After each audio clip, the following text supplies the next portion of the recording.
pahala diberikan, pahala diberikan. Dan dia merasa, oh ini mungkin Allah tugaskan pada saya untuk merubah dia. Sampai titik kesanggupan saya. Kalau sampai saya meninggal, berarti di situ akhir pengabdian saya.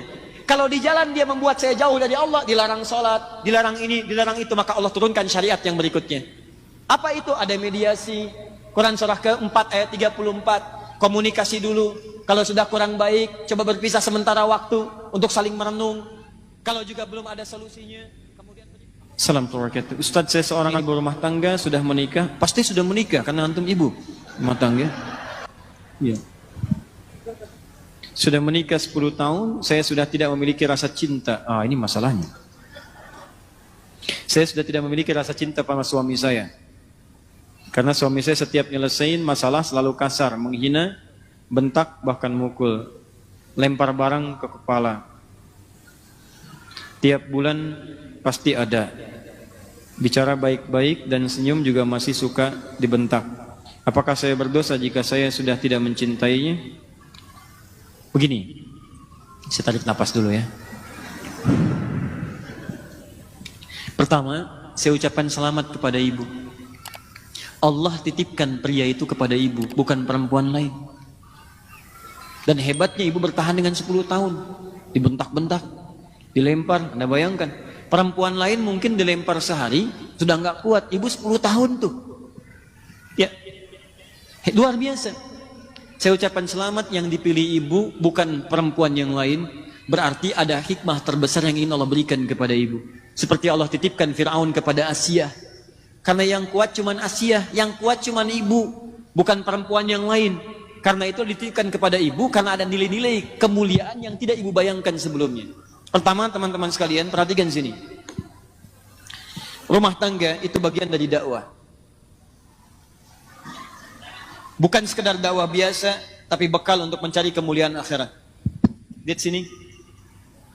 Rumah tangga itu sesungguhnya bekal berpartner bekerja sama untuk mencari kemuliaan akhirat.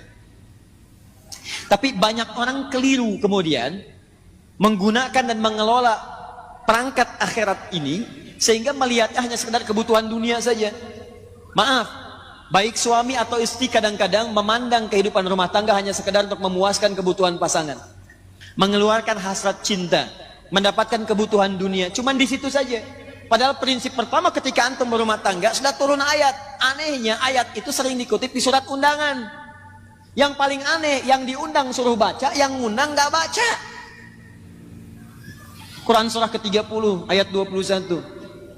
Wa min ayatihi an khalaqalakum min anfusikum azwajan litaskunu ilaiha wa ja'ala bainakum mawaddatan wa rahmah inna fi dzalika laayatin liqaumin yatafakkarun. Kalimat pertamanya inna. Awas.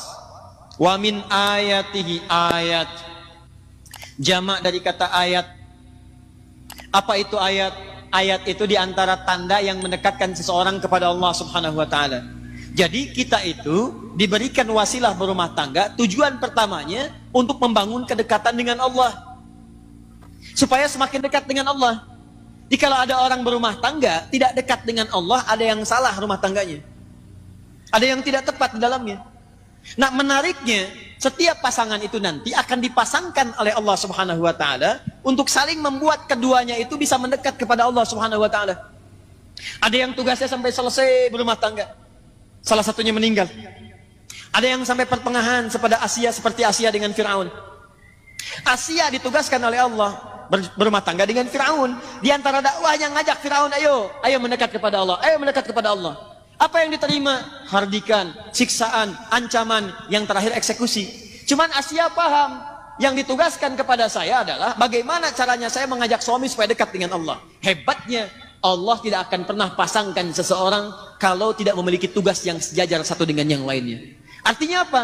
Kalau suami dipasangkan kepada ibu sekarang, Allah yakin karena ibu punya kemampuan untuk menjalani itu. Makanya tidak dititipkan kepada perempuan yang lain. Apa yang ibu dapatkan dari situ? Bukankah dalam setiap makian ada kesabaran? Bukankah dalam setiap hinaan di situ ada ketawakalan? Bukankah sejak saat itu ibu rajin tahajud? Bukankah sejak saat itu ibu rajin berdoa? Ingat baik-baik, setiap interaksi suami dengan istri, di sana ada peluang pahala-pahala yang bisa didapatkan. Makanya kata para ulama, ketika Anda mendapatkan pasangan berlaku tidak menyenangkan, maka bersabar, itu yang pertama. Bersabar, coba terima dulu itu semua dengan merespon dengan nilai-nilai kebaikan. Cara meresponnya, bayangkan Allah sedang memberikan misi kebaikan yang melahirkan pahala yang banyak bagi Anda. Lihatnya pahala dulu. Ini poin pertama. Jadi kalau Anda sudah berpikir bahwa ini barangkali dititipkan kepada saya karena saya mampu dan ada misi dakwah di sini, barangkali Allah kirimkan yang seperti ini supaya saya mendapatkan pahala dalam kesan untuk mendapatkan surga saya.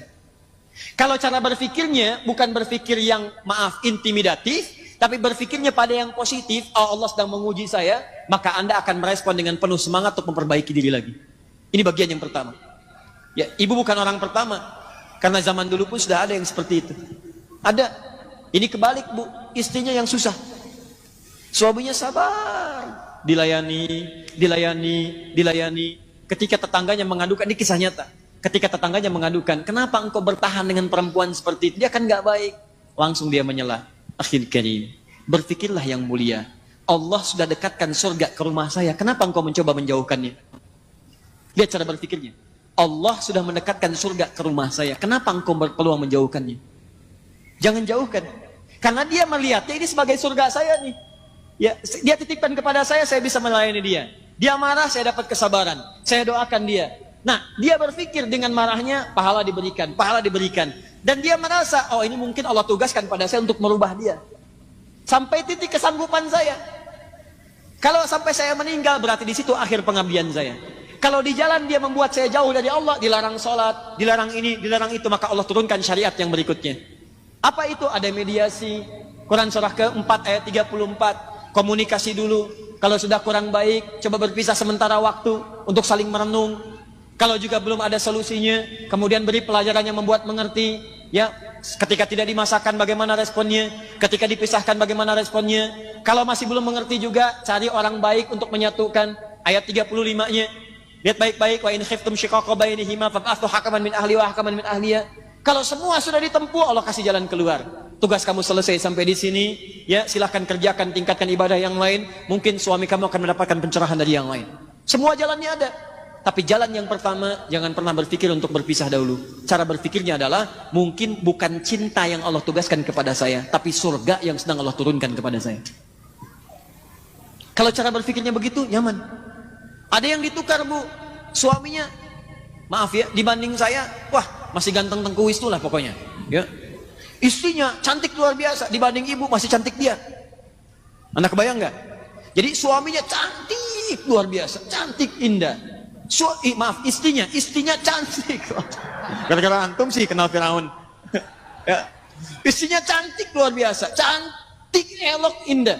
Kalau ditatap wajah tidak berpaling, mata tidak berkedip. Suaminya dibanding saya masih ganteng tengguis tuh. Ya nggak usah pada diri sendiri, pokoknya jauh lah pokoknya. Anda tahu apa yang terjadi teman-teman? Tiba-tiba suaminya bertemu dengan istri sudah dandan tuh. Lihat cara berkehidupannya. Dia layani sepenuh hatinya, baik. Begitu melihat, bengong begini. Tiba-tiba istrinya berkata, sayang, kamu kenapa? Ya zauji madzabik. Kamu kenapa? Kata suaminya, aku bersyukur Allah titipkan perempuan secantik engkau dalam kehidupanku. Sehingga aku tak mampu berpaling darimu. Masya Allah. Kata istrinya, sayang, kita berdua akan ke surga. Kita berdua akan ke surga. Suaminya bingung. Kata suaminya, kok bisa? Kata istrinya, kamu bersyukur dengan titipan Allah aku padamu, aku bersabar dengan titipan Allah kamu kepadaku. Tuh. Bahasanya enak ya? Walaupun nyelekit tapi enak. Gitu. Tapi nggak ada yang marah, ketawa keduanya gitu. Ketawa keduanya. Jadi barangkali dalam hal demikian, pertama ibu melihat dari sisi ukhrawinya dulu. Ya, Asiyah bisa sabar, pelajari kisah Asiyah. Barangkali Allah titipkan dia kepada saya, mungkin untuk mendapatkan surga saya. Ibu bisa pilih itu, ibu berjuang. Kalau mungkin dalam perjuangan itu membahayakan secara fisik, mulai menyakiti fisik, mulai melukai, tidak mampu bertahan di situ, maka ulama memberikan jalan keluar. Baik ya, dari ayat-ayat Al-Quran yang diberikan. Apalagi kalau sudah mencegah untuk mendekat kepada Allah, maka hukum pernikahan nanti bisa turun. Dari mulai sunnah, kalau sudah berbahaya kepada fisik, terancam jadi makruh. Kalau maka dalam agama nanti bahkan ada fasakh namanya. Fasakh itu dipisahkan oleh hakim. Dipisahkan. Ya, supaya mendapatkan kenyamanan-kenyamanan tersendiri. Tapi di balik itu semua, sempurnakan dulu perjuangan ibu kepada Allah, sehingga nanti ketika ibu disoal di hari kiamat nanti, kenapa kamu begini? Ibu bisa menjawab, ya Allah, aku telah sabar menerima titipan darimu dengan perjuangan yang telah aku maksimalkan. Kalau itu belum bisa memasukkan aku ke dalam surgamu, maka boleh berikan syafaatku dengan segala kesabaran yang telah aku berikan hanya untukmu. Paham ya? Baik. Nanti kalau besok-besok seperti itu lagi, dengan yang pelan, malam-malam ibu bangun. Caranya doakan. Sujud kepada Allah, doakan, minta, ya Allah, engkau tidak titipkan suami ini kepada yang lain tapi kepada aku. Dan aku mau mengetahui bahwa engkau lebih sayang kepada hambamu dengan siapapun yang ada di muka bumi dan langit ini. Maka mohon dengan segenap sayangmu ya Allah, sentuh hatinya untuk berubah. Berikan kelembutan pada jiwanya. Minimal mohon ya Allah, jadikan sebelum kami menghadap kepadamu, pasangkan kami dalam mawaddah, sakinah dan rahmah. Bangun, bangun, bangun. Saya yakin dari sekian yang bangun itu akan ada perubahan dan dampak dalam kehidupan. Saya berdoa semoga Allah muliakan ibu dan keluarga ibu dan pasangkan dalam kemuliaan insya Allah.